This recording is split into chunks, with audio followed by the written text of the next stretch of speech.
Playing in the late 1940s, a time period called the golden years of senior intercollegiate football, marked by large crowds and intense competition, George Arnott played a pivotal role on some of the most storied Western football teams in its illustrious history. A two-sport athlete, football and basketball, Arnott would win a total of 7 conference championships in his 4 years at Western.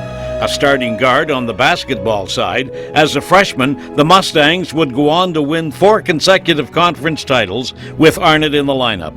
Named team captain of the 50-51 team, he was a basketball league all-star his last 2 years.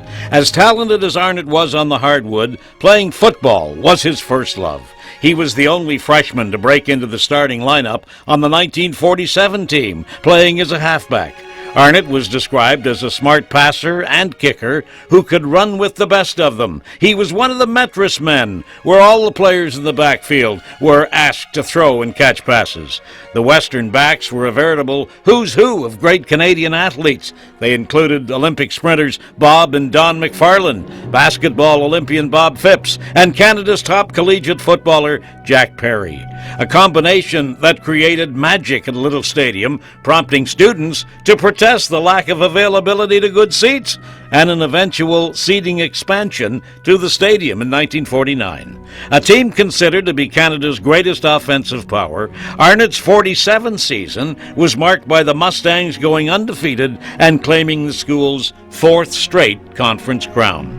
In 1948, Arnott was moved to the quarterback slot, where he would start the next 3 seasons. The 26-game win streak was ended, but the Mustangs came roaring back in 1949, with Arnott calling the plays and defeating a talented McGill squad 12-10 and reclaiming the conference title. Arnott also starred on the defensive side, knocking down 4 Red Men passes in the final game to secure that victory. He was named the Canadian Press Intercollegiate All-Star quarterback.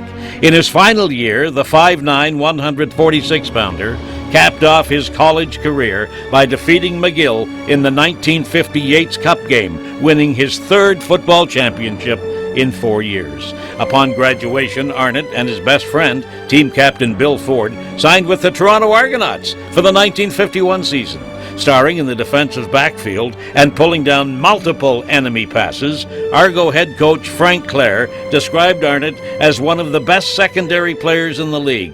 Facing a 1952 Argo contract offer, Arnott walked away from his professional playing career to begin a high school teaching and coaching career and raising a family in his hometown of Windsor. George Arnott, a Mustang legend.